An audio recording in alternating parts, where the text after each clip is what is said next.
Hey guys, if you need raw dog food anywhere in the United States, be sure to visit our friends over at TexasTripe.com.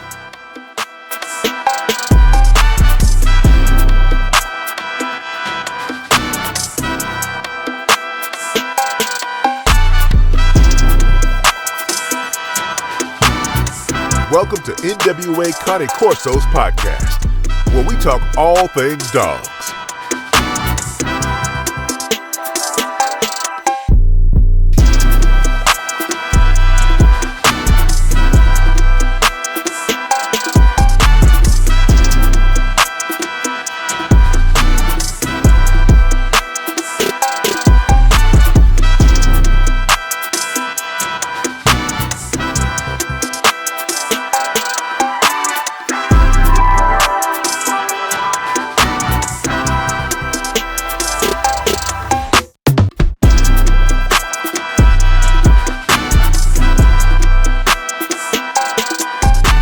What if some of those things you heard about the pit bull weren't true? So it's always been a multi-talented, multi-purpose dog in many respects. I can look at dogs and just tell, not just the health of them, but from the structure and the build, that they have some breeding behind them. I have a friend, professional boxer. They say, Richard, 90% of the people on the street don't know what it's like to get hit in the face, which is true. So I feel that's part of the breed. They understand what they're capable of. That's why they don't hurt children. That's why even I've had some of my dogs who would hit anything, don't touch them, get back off. Hello everyone. This video came by way of my good friend Joe Church. Thanks for all the topics, Joe. And this one's for you. Nothing meant or intended for any legal purposes. Everything I speak about is from the past, way in the past, historical compilations, historical information, experience. And I'm going to go through a series of topics here, and I really like the suggestion for this. I really do. A lot of things I'm going to cover pertaining to the American Pitbull Terrier, of course. So kind of a outline, a breed profile. American Pitbull Terrier was developed from dogs that came mostly from the United Kingdom. Its background is fighting competition, and it was used for a lot of different stuff. I'll get into that later. But it's a multi-talented breed and very amiable with people, dependent on people, loving with people. And when I say it came from the UK, mostly influenced by dogs from England and Ireland.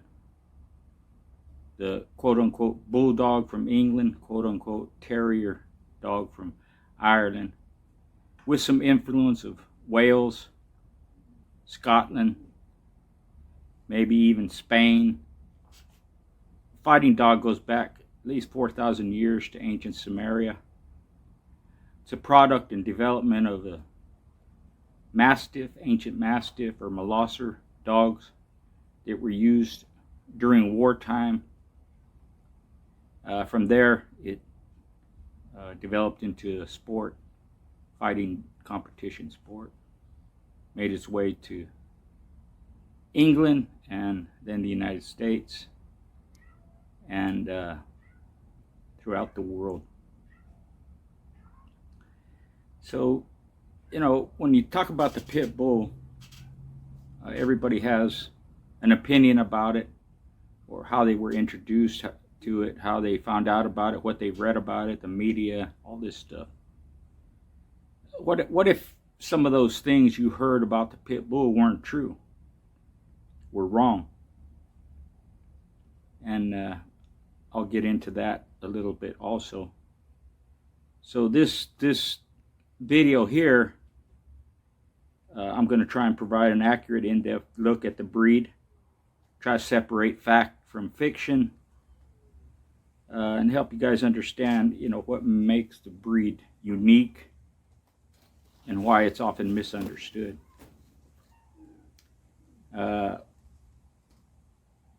Again, our particular breed, or the ancestors of our particular breed, the American Pitbull Terrier, began developing in the United Kingdom about 300 years before they came to the United States.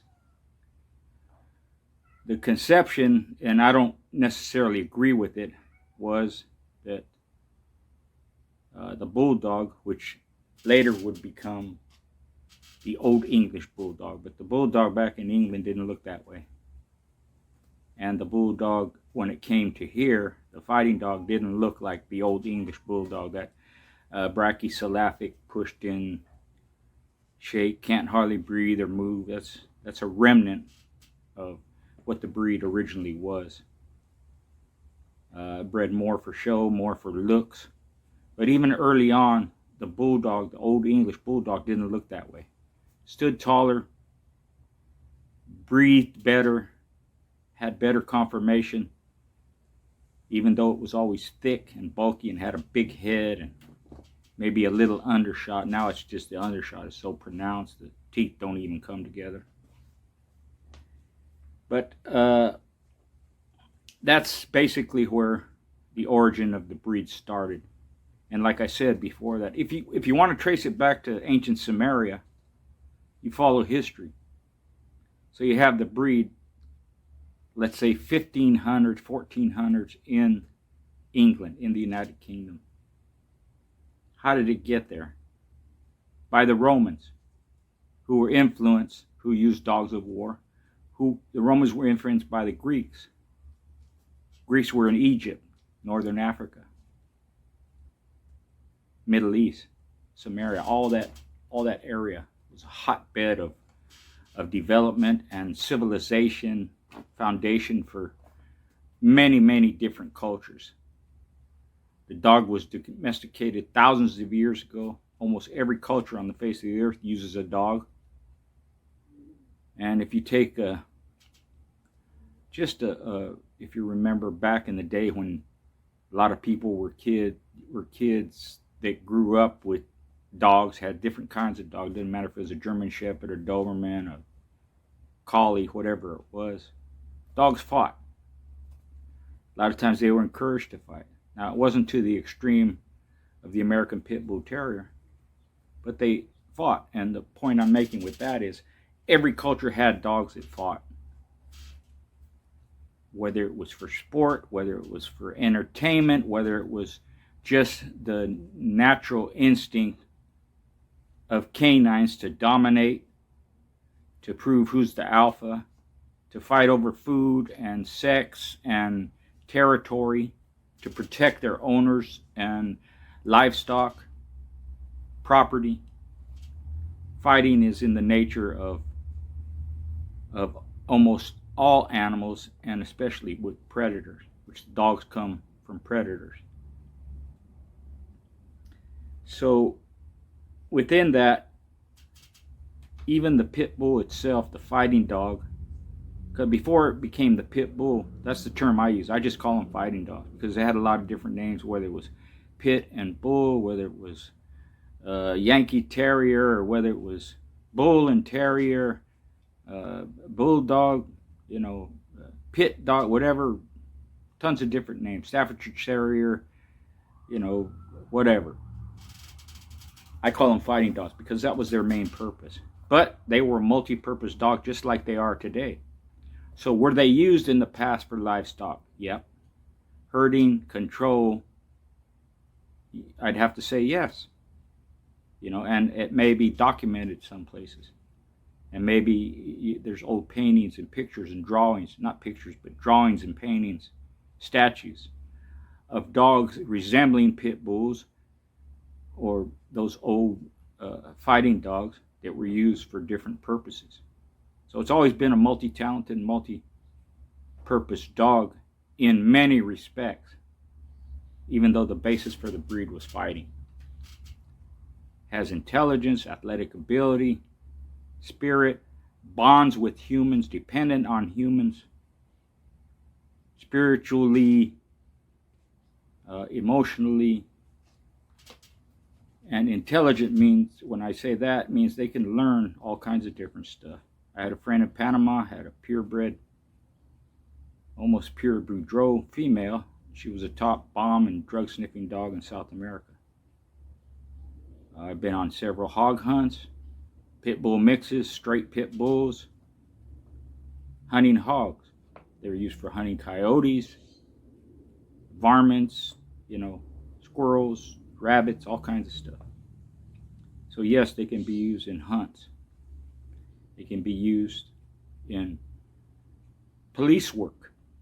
They've been used in the military. There's statues all around the country. Sergeant Stubby, everybody heard of that one. But there's all kinds of different dogs being depicted.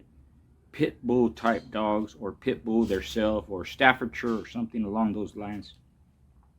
Going back to the Civil War, there's one story of a pit bull, I think it was a female, who would be behind the lines where the men were up front back in the old day, the Revolutionary War and even Civil War, where they stood in large groups and just moved forward and fired like that. So this, I believe it was a female, this dog would stay behind the lines. Anybody tried to desert or missed their post or got out of line, she'd drag them back. That's an old story I read a long time ago. So they've been used to sniff out enemy. They've been used, like I said, in ancient times as war dogs, meaning they actually attacked enemy. And they provided comfort, aid, companionship during times of war, just like they did as a family pet. So when did the breed immigrate here? And I've mentioned this before, which is true, is that the breed is a cross between Irish and English dogs mostly, right? But back in Europe, they made those crosses as well. There's instances where you can research and find that not only Irish and English dogs, but Scottish and English, Scottish and Irish, Welsh, and either one of the three like that. In fact, the first recorded match in the United States, somewhere around 1840s, 1850s or something like that, where it was recorded on paper in a periodical, the winner was a Scottish crossed pit bull. Jack Kelly wrote about that in his magazine, Sporting Dog Journal. So that's basic. When did it emigrate? When the immigrants came. So during the potato famine of the 1800s in Ireland, I would say that's when they brought the dogs. Now, did the first or some of the first settlers from England bring dogs with them in the 1700s, early 1800s? I would say yes. When? Who knows? Because a lot of times the records weren't kept. Just like with a lot of the pedigrees, if you go back far enough, there's no, it says unknown or purebred but unknown. They were fighting dogs, but records like that weren't kept. But thankfully, once you got around to the late 1800s, the breeders here, like Leitner, Colby, Donovan, Corcoran, guys like that, Cockney Charlie Lloyd with Champion Pilot and Champion Patty, did keep records. So even those pedigrees may have unknown here and there. It started to develop where they were filling in the blanks.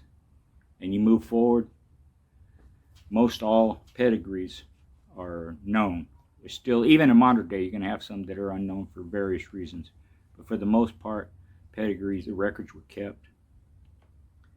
So when did it get here? At least mid-1800s. Because if you have guys like Leitner, Colby, who, the UKC started registering pit bulls in 1898 or 1899, something like that. What later would become the ADBA started registering dogs in 1900. So Colby and Leitner, people like that who had dogs, will mention that their parents, their dad or grandfather had them. So you have to go back from them, who was mid to late 1800s. You go back 1 or 2 generations. From them, go back where their family members had dogs. So could be early as 1810, even early as 1785, right? So, but we know through records that at least by the late 1800s, the breed was being registered and more developed, purebred, and that's when most of the records were being kept, started to become being kept, right? And I mentioned Sergeant Stubby. Everybody's seen Little Rascals. You have Petey. I think in the book, The Yearling, it's either a staff or a pit bull fights a bear. That's early 40s, 50s, you know. The dog is throughout the... And then White Fang, you have a pit bull in there, or staff, whatever it is. So even in the media, in entertainment, movies and stuff, you have the pit bull depicted. And of course, you have famous people who actually went to the matches, who attended the matches, and were familiar with the dog, admired the dog. Pit bull was a symbol for the United States prior to World War I, which we got involved in World War I, 1918 or 17. The poster says, "We're neutral but not afraid of any of them." Has the American Pitbull Terrier in the middle, and has the French Bulldog and the Irish Wolfhound, and different dogs on either side. So the pit bull was admired back then because it was a breed developed here in the United States by Americans. So it's our dog, basically. Right, so you have them in entertainment, sports. Ad Wolgast was the lightweight champion of the world. There's a picture of him, I've seen it, handling a dog in the pit. Whether it's a roll or a match, I don't know. But you can look him up around 1910, somewhere around there. Ad Wolgast, lightweight champion of the world. He beat Battling Nelson for the title, 39 rounds. There's a video of that. You can check it out. People like John L. Sullivan and James J. Corbett, heavyweight champions, admired the pit bull, went to the matches. Nancy Bly, who was a very famous author, attended the matches. You have clergy and politicians and gamblers, all walks of life. It's always been that way. So that's a little bit of history of the pit bull.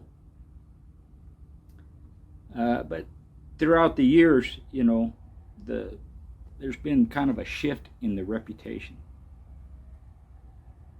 It was gradual, but the negative connotations that started to become related to the breed were always there.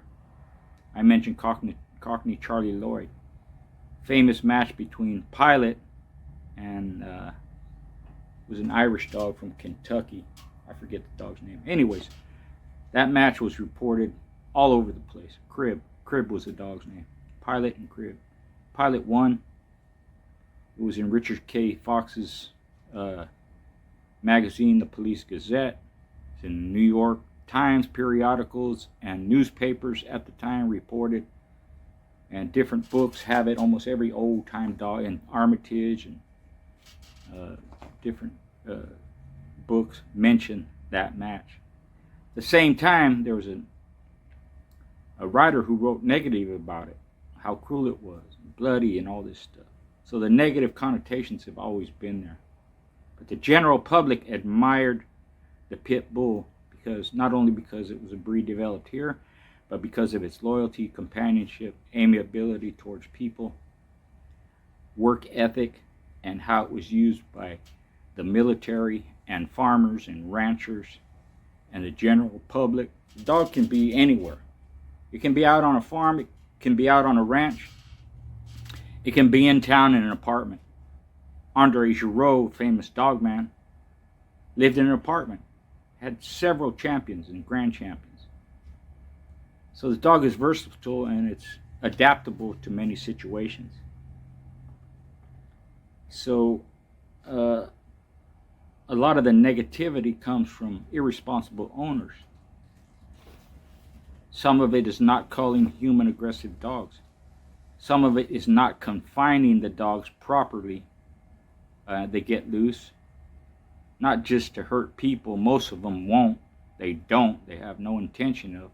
But they will hurt livestock. They will hurt someone else's pet, a cat, a cow, a goat, depending on where you live in town. If they get loose and they haven't been properly socialized, where they don't attack randomly or just go out and attack anything that moves, they're going to get someone's cat or someone's pet. So a lot of the negativity is not the dog's fault, it's the owner's fault. Most of it, 90% of it. I just wanted to make that, anybody who's seen a pit bull, and most people, even to this day, have this idea that pit bull is a big old dog with a barrel chest and a massive head and fat jaws and all this and that. There's some pit bulls that resemble that kind of body style. But even those are not like what a bully looks like or what a lot of the staffs have come to look like. They've changed their look and build over the years,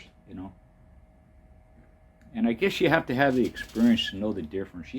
I can look at dogs and just tell not just the health of them, but from the structure and the build, right, that they have some breeding behind them. It's not just someone randomly throwing dogs together, or I want a big dog, or I want a fat dog, a heavy dog, I want a big head on a dog, So that is not a typical look of the pit bull, even though a lot of them are thick. And they do have large heads, shovel-shaped heads, even kind of round heads, staffed looking. But the staffs back in the day were healthy and athletic and all that, and they were used for competition too. But the point is the breed has dozens of different looks. Some are short and squatty and long and thick. Big, massive teeth, hound dog ears. Some of them are medium build, where they have some leg on them. They stand a little bit taller, but they're still thick with heavy stifles. Full drop to the muzzle, right? Half drop ears, meaning the ear comes up and the tip comes down like that. Some have bat ears. They stick straight up. Some have more of a pointy muzzle, like a boleo dog, more thin bone, stand taller, longer body, really thin waist. Rat tail, real thin tail. Some have thick tails. So they can be built all different ways. The standard of the breed as far as conformation was taken from Colby dog way in the past history. Beautiful animal. I think it was Primo or something like that. That was one of them. Later on, Jimmy Boots and Going Light Barney were used as models for the standard pit bull. It changes a little bit depending on who's judging it or whatever. What they want to put down. I never really measured dogs, how they should be, what size to the shoulders and all that stuff. But I do know that in the past, the fighting dog, some of them were as small as 11 or 15 pounds being matched. And likewise, some of them were 50, 60 pounds or more being matched. So there's a variety of weights and sizes and builds for the breed. And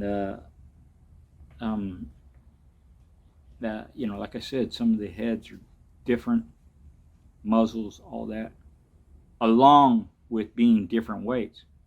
So you could have a small 30-pound dog that's short and squatty and thick bone, and you could have his brother, a 60-pound dog, same build, short, squatty, thick bone, hound dog ears.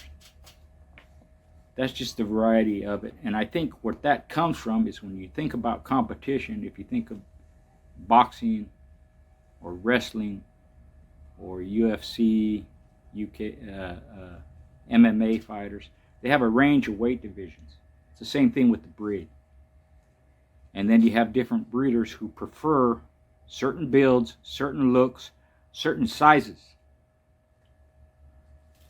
So on average, most pit bulls are 35 to 45 pounds. But the range of the breed can be anywhere from 30 pounds to 70 pounds. The extreme 30, the extreme 70, those are more rare, but they're not uncommon. So it is a wide range of builds. Same thing with the coat and color. The coat, generally, the pit bull is a short-haired dog, which makes maintenance easy. Come in a variety of colors across the board. And yes, there are blue pit bulls or blue staffs that were used in the past for competition. Some have blue eyes. I'm going the extreme. So you have blue eyes, yellow hair. What else? Red nose, of course, red toenails, gold eyes. You know, some have even a black tongue, you know, black inside their mouth. There's no set standard as far as color, except for when you have a family of dogs or a bloodline that they're known predominantly for this build, this color, or something like that. You know, like my dogs in the past, most of them were buckskin and red. I very rarely got black dogs. I had one that was black and white, but most of them pretty much were the same. They were relatively built the same, relatively within that 35 to 45 pound range. I really, except for Big Red, who was a 54-pound dog, I didn't really get dogs over 45 pounds, males. And most of my females, the biggest ones I got were 40 pounds. So that's just breeder's choice. That's just the family breeding, how it comes out, and the preference of the breeder itself. But they come in a variety of colors. They even tri-colored. You know, you have some that are brown, white, red, all mixed up, or black and white and brown patches, and a lot of stuff. But most dogs, a lot of them are solid colors, more solid, more red, more buckskin, more black, more chocolate, more, we even have, there's even black and tan dogs, right? But when you start putting different bloodlines together, different families of dogs, different dogs, outcrossing, line, whatever you're doing, when you mix colors like that, any painter will tell you how to get a particular color. So if you know the background of the dog, the colors of the ancestors of the dogs, that's why the dog came out blue. That's why the dog came out chocolate, and maybe the only one in the litter that's chocolate. Or gold color, yellow, like that. Or several of them. It's just, that's the way colors mix, and it's the same with the breed. Now there's certain colors you can't get when the background is certain colors, which is rare. But that can happen too. You don't normally see this color coming out in this bloodline unless they add something to it that had that color in it. Kind of like that. But as far as build, colors, fur, hair, it comes in a variety. Some hair is thick, some is thin, some is coarse, sharp, smooth, real tight to the body, kind of long, bushy tail kind of sometimes. Rat tail with just thin hair all the way down. So the breed is versatile in all aspects. And when you have a breed like that, that's why there's such a variety. People say, well, they're mixed and they're watered down and, it's not good and this. That's not the reason.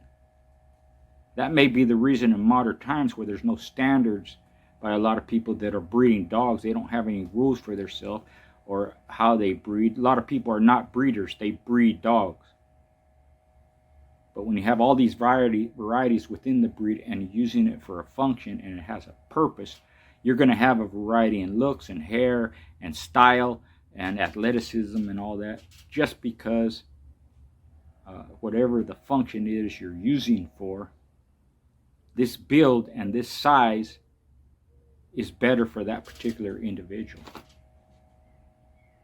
It could be something as simple as a thicker, stronger, more powerfully built pit bull is better at weight pull than a more thin-boned, not so heavy muscled pit bull.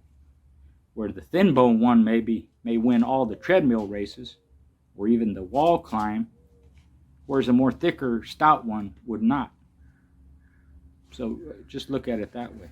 A hog hunter may want his pit bulls to be bigger because hogs can become very big, bigger than the average pit bull. So he may want 60 or 70 pound pit bulls to hunt hogs with because some of the hogs are 200 to 400 pounds. That's what he breeds for. Some pit bull owners that have dogs go after varmints, even coyotes that don't get much bigger than 40 pounds really. That's a big coyote where I live. And varmints and stuff, squirrels and rabbits, you might want a 35 to 40 pound pit bulls. So, even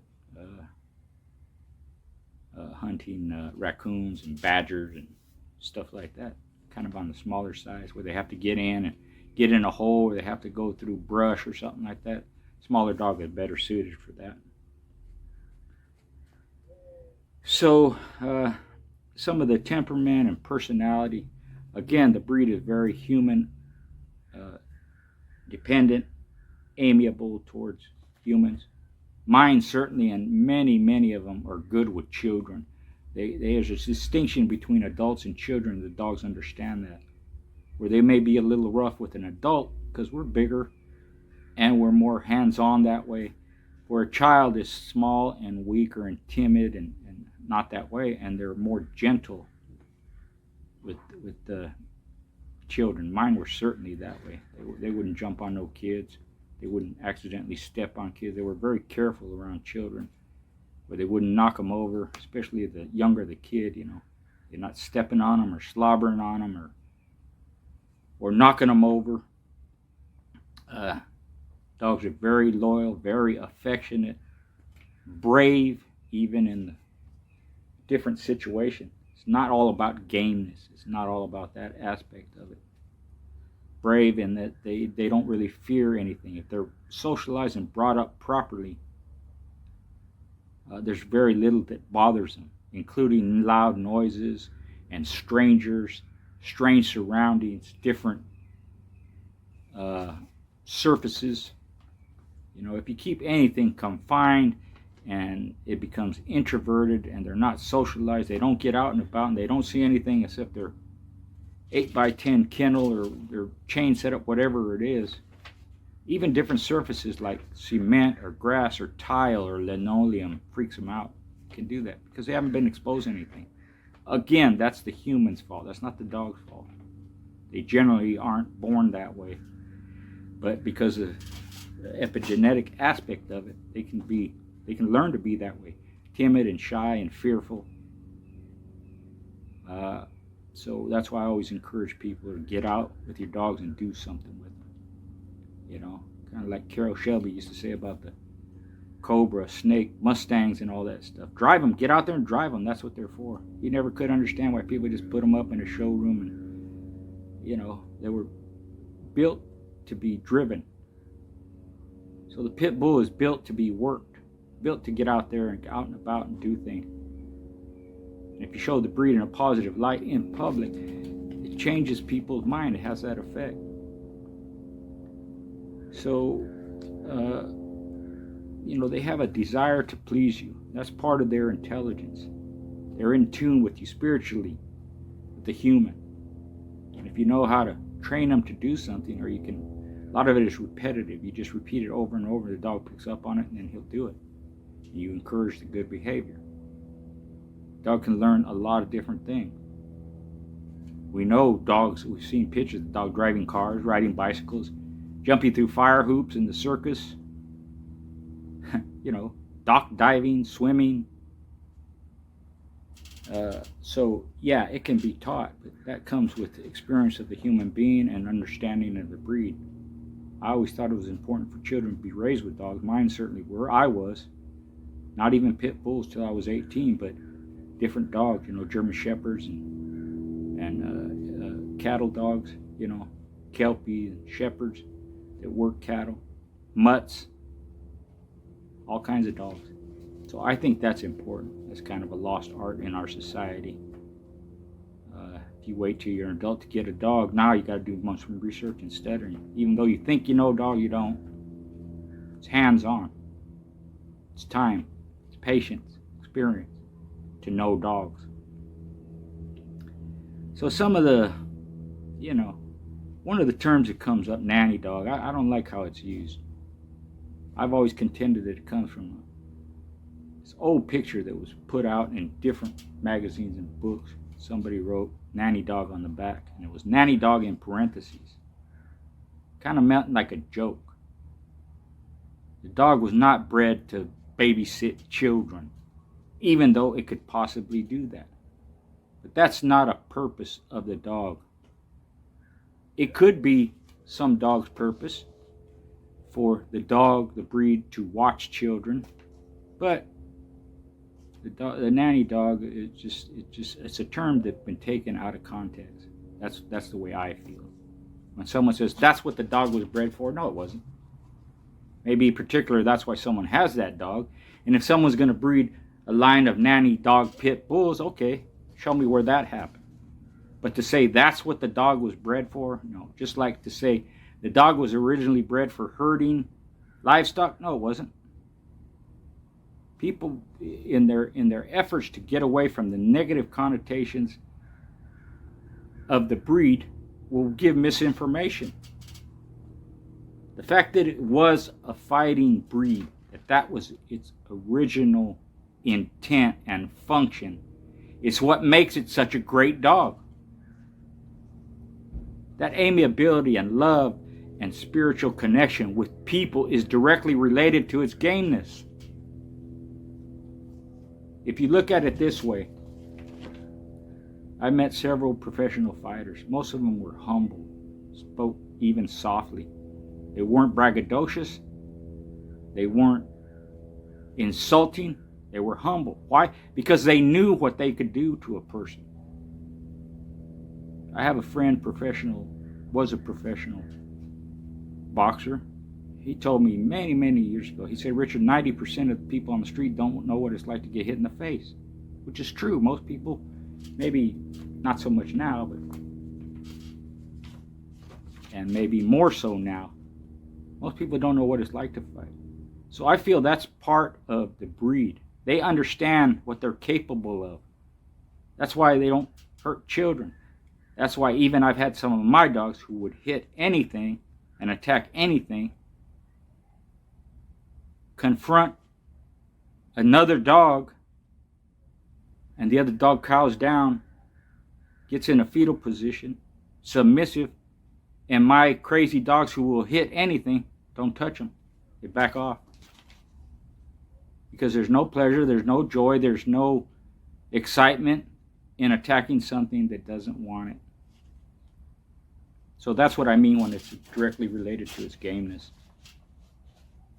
That's just my hypothesis, doesn't mean nothing, but I've seen many, many instances where the dogs show that behavior. So they just, they want to please their owners.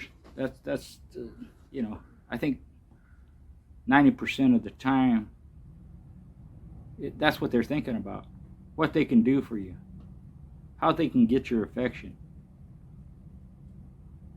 Seeing you. You're never going to come home to a pit bull or any dog, basically, that loves you and have it react negatively. They're just happy to see you. Don't matter if they saw you 5 minutes ago or 5 days ago. They love you. They're happy to see you. So that's kind of what their life is about. There's such a deep connection between humans and dogs, and I'll say especially pit bulls and humans, that it goes beyond just the physical part where we pet them and we feed them like that. It's actually spiritual. You could look at it that way. That's just, again, that's a hypothetical, but I really feel that way. Now, as far as dog and prey aggression, that's inherent in the breed. When you have a breed of animal that's been bred for thousands of years to be competitive, confrontational against an opponent. It's inherent. It's in their genetic code. And if you have that same canine where prior to that the instinct was for hunting and to be a predator, it's in their genetic code. It's hard to get it out. That's why even little chihuahuas or little stinky mutts will chase vermin and kill it. Rats and squirrels and whatever, mice. And these are canines doing that. So it's instinctive, even if it hasn't been developed along the way and bred for those purposes anymore. It's still in there. So that's where that aggression comes from. Now, with human aggression, I don't tolerate that. Sometimes it's a learned aggression. Most of the time, it's learned. They're taught to be that way. Whether it's reacting how they were treated, or whether it's a human encouraging them to attack people. In rare cases, they're born that way. There's nothing you can do about it. And there's no way to anticipate it. For me, that's a call from any breeding program. And when I speak of culling, that's what I'm talking about, as far as breeding the pit bull, because I was a breeder as well. So dogs like that were not allowed to be in my breeding program. And I don't think they should be. And there's been some great dogs that were human aggressive. I don't care. To me, that doesn't matter, because you can get great dogs on that same level or better that are not like that. So that's no excuse, in my opinion. But it's part of the breed, but that's part of any breed, because dogs throughout history were taught to be human aggressive. So it's in their genetic pool too. We can weed it out. We can not breed for it. We can get rid of it as much as we can through breeding practices, effective and responsible breeding practices. But it always has a potential to be there. And I'll say in the 40 years that my blood has been around, they don't bite people. They just don't. It's not in their genetic makeup, even when outcrosses were thrown in there. And that's part of weeding, the culling process also. So, the dog, as you can see, the dog is a high energy individual, high energy breed, very athletic, very strong-willed, and work ethic driven. So they need regular exercise, just like they need regular contact. They need to be taken out and socialized. And some people will say, well, I don't have time to exercise them. I understand that. But if you have children, and let's say all you have is kennel setups, and they're good sized kennel, 8x10 or 8x12 or 8x14, there's room for the dog to move around. If you have children, all you have to do is have them go out and interact with the dog. Walk past them, play in front of them. The dog's going to be active in its kennel, even though it's a small, confined area. If you have time to take them out, or you have one dog and you have a fenced-in yard, and you can be out there, always supervise the dog that's loose, and don't have it in an area where it can escape. You can have the dog out in the yard and just throw a ball, play a foot pole, a few minutes a day. Let them run loose. Again, interact with the children. They'll run all over. The kid will start throwing the ball itself, and the dog will bring it back. And this is all, you do this, from when they're puppies, if you have them from when they're puppies. And you have all this interaction and learning experiences and schooling, as it were. Yeah, dog can do all kinds of stuff. So that doesn't mean you have to get out there every day and run them for miles and drive them along here and there, or even buy a bunch of machines. If you can afford a treadmill, get one just for exercise. Then you just teach them from when they're little how to work a treadmill. You throw them on there a few minutes every other day or every day. And if you're getting ready for a show, then you can go through your keep and like that, and confirmation show or weight pull or treadmill race or whatever it is, wall climb, and do that. But you don't need to spend a lot of money on apparatus to do that. There's all kinds of ways to condition a dog. If your dog likes to go swimming and you go to the lake or you go to the mountains or whatever in a stream, the dog does that. And some people feel like it's a hassle to have the dog there, and I have to bring it along, I have to watch it, I can't leave it at home, and the dog can be in the car for hours, as long as there's ventilation. But also, that dog, just the presence of the pit bull, is a deterrent to would-be attackers. For me, that's worth it. If you got a pit bull, you're up in the hills camping, and you got a pit bull with you, nobody's going to mess with you. They're not going to come and bother you. And the dog is certainly going to protect you. And the dog is certainly going to alert you to any danger way before you ever see it. So having the dogs around, yeah, it's a particular mindset. It's a certain way of life, but it has many, many benefits. It's a protector to your children if you have them. It's a protector to you or your wife if you're married, even if you're alone. It's a protector. It's a companion. Take advantage. That's how we looked at dogs, especially the German Shepherds. That's why we have them. They protect the house. They protect the kids. They protect us when we were kids. Go everywhere we went. Just run alongside on the bike. So with socializing, with training, pit bulls can do that. Not all of them can do that. And most of them, I'll be honest, they can't be let loose. And I would never have my pit bull in public loose, off lead. Never. But in certain ones, they can. And they're okay. And in those instances with that particular dog, take advantage of that too. So they are high energy dogs that require exercise and, socialization, right? One of the myths, I always think about, and this is way back when I was a kid, pit bull locks his jaws and all that, I would guess that it came from people seeing the pit bull hold on. And it's just the fact that it looks like it's locked because they don't let go. And that's all it is. It's not locked. There's no mechanism in their jaw, or there's no slippage or whatever for the jaw to lock in place where the dog can't open its mouth. They're holding on because they want to hold on. And when they don't want to hold on anymore, they let go. All they do is open their mouth. So that was a myth that has gone back for decades and decades and decades.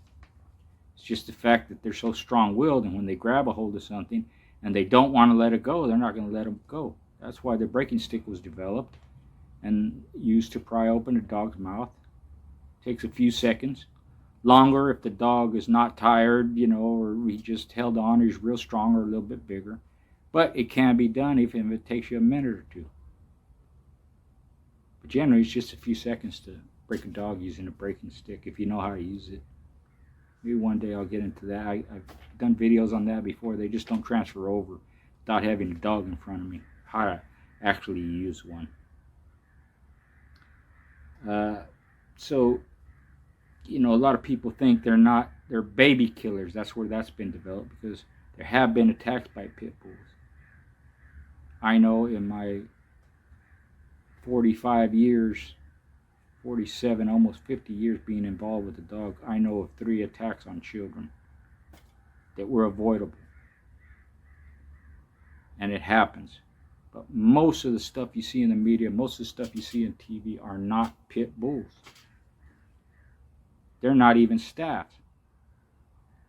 They're bullies, they're mixed dogs, they're different breeds of dogs, whether it's a Mastiff or something else or whatever it is.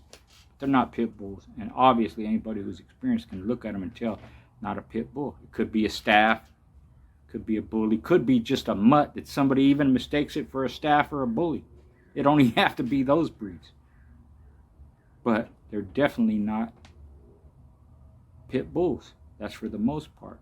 Because again, pit bulls are not that way generally. They're not. So that's another myth, that they're inherently aggressive, or they're born to be aggressive towards people. there could be some organizations that have tested them. And if that's true, I would put the pit bull, I would just almost guarantee without knowing anything that the pit bull is not going to be high on the list of being aggressive towards humans. They're just not. That has never been true. There have been accidents. There have been preventable accidents. There have been just out and out attacks from undesirable pit bulls throughout history. And that's with any breed. So you can't point out that the pit bull is more apt to attack humans, because it's not. It's less apt to attack humans compared to other breeds of dogs or even mutts. I think these dogs running on the streets are more likely to attack people and children than a purebred pit bull is, because there's no breeding behind them. They're surviving, and they'll do whatever it takes to survive, and that may mean attacking you, especially if they're in packs. So I think dogs running loose on the street, the mutts and loose dogs that become more feral and like that, are more dangerous to the public. I think that's what we see most attacks of, at least where I live, where there's a lot of country, a lot of agriculture and hunting and livestock dairies and like that. Open spaces for dogs to get loose, as well as coyotes. A lot of coyotes out here.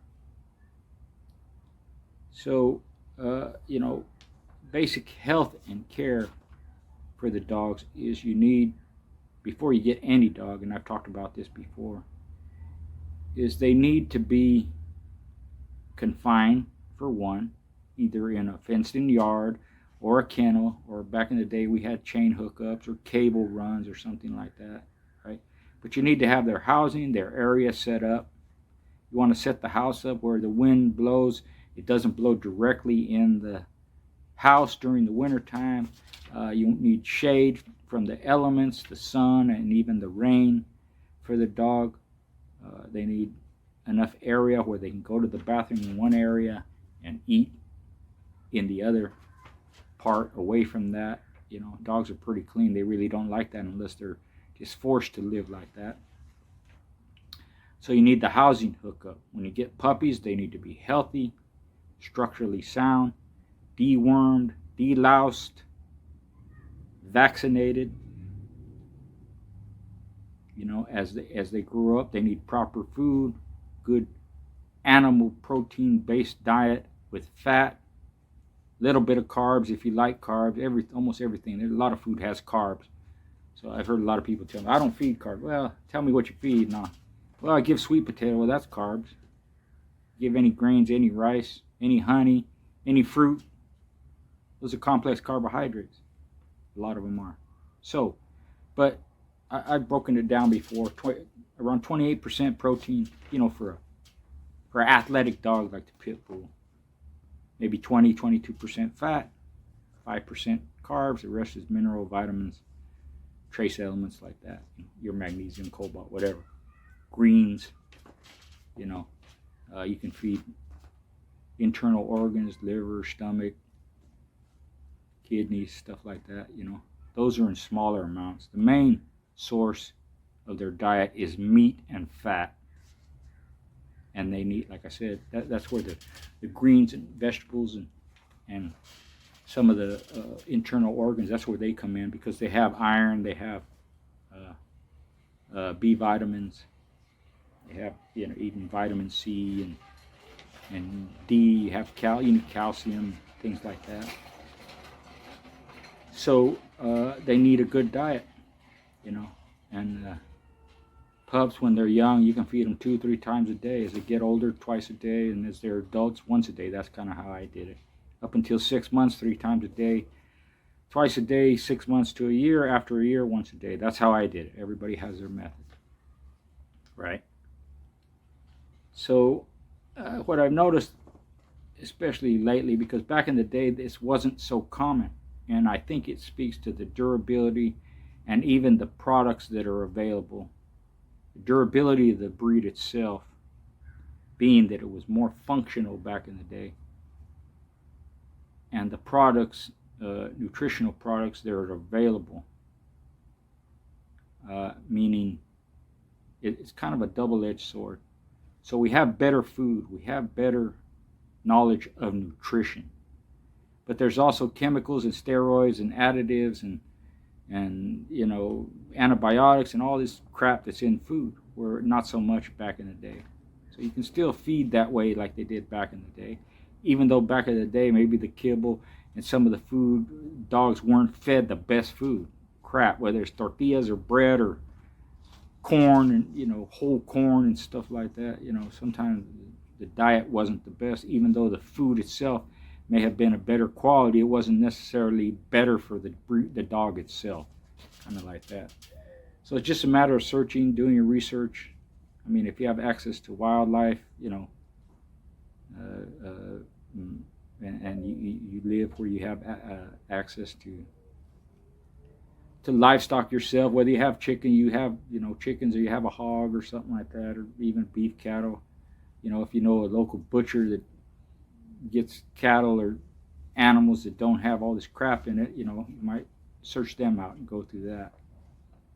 But basically, a dog needs a protein and fat diet with some vitamin and mineral supplement. You can get those in all kinds of different ways. So the health of the dog, in some ways, to me, have decreased, because we didn't have dogs that had allergies back then. Now, if what is in the food now was in the food back then, maybe we would have seen that. But I've seen that a lot more. Like, I can't imagine a dog being allergic to chicken. So that tells me there's something wrong with the chicken. It's not a natural thing for a dog to be allergic to, or meat, or sheep, or whatever it is. And you have all these skin problems. They shouldn't have skin problems unless it's a parasite problem, where that can be addressed. If it's an allergic reaction that causes a skin problem, there's a problem with the food, so that needs to be addressed. But all in all, it helps if during the development of the pup into the adult stage, if it learns, or it's introduced, or however you want to word it, for the animal to have a good immune system. That has a lot to do with it. So however you go about doing that, we were just rough with the dogs, and because we had kids and stuff or whatever, sometimes we just give them whatever it is we're eating. Sometimes it was raw, sometimes it was junk food, sometimes the animals, because I lived out in the country, caught it themselves. It could be a gopher, it could be a mouse, it could be a chicken, it could be a cat, it could be anything running by, or anything that they happen to catch, a bird flying by and they jump out of their house and snatch it midair. I've had dogs do that. I just let them have it. They caught it, they eat it. Possums, and I used to take them out sometimes with a 100-foot lead in an open field, and they're digging up stuff, and they might pull a possum out of the ground or a squirrel out of the ground and let them eat. So, do they have fleas on them? Yeah. Give my dog worms? Yeah. Okay, so I'm gonna deworm them. But to me, that helped build up their immune system. They didn't get sick that often, except for when, like parvo, corona, or babesia, those are things that have to be addressed, and that could hit anybody. But just regular ailments or taking a long time to heal, that didn't happen with my dogs and a lot of dogs back in the day. So I'd like to see that come back, where healthy, strong immune systems are built. The dogs are exercised and socialized. And that's one thing I'll say, is they're socialized more nowadays. They are. These dogs get out and about, and you see them in public all the time, where you didn't see that. There's a lot of to the benefits. The knowledge and the science is better that we have about the breed. Improvements in nutrition, even conditioning is better. So it's kind of, you got to make your way through all this and find out what's best for your dog, and then apply it. Test it, see how it works, go with the best results. Average lifespan as a dog is, anywhere from 10 to 15 years, depending on how it lived its life, what it ate, what it went through. But there's been pit bulls lived as old as 19 years. 15 years is not uncommon. Even competitive dogs back in the day, because they were so tough and so durable and well taken care of. So they had a long life. Right? So I'd just like to end this on the note of, the breed has a rich history in the United States. It's loyal, it's affectionate in nature. It's important to be a responsible owner. And for me, it's the greatest breed on earth. With that, I'll end this video. Again, Joe, thanks for the suggestion. This one's for you. And thank you, everybody.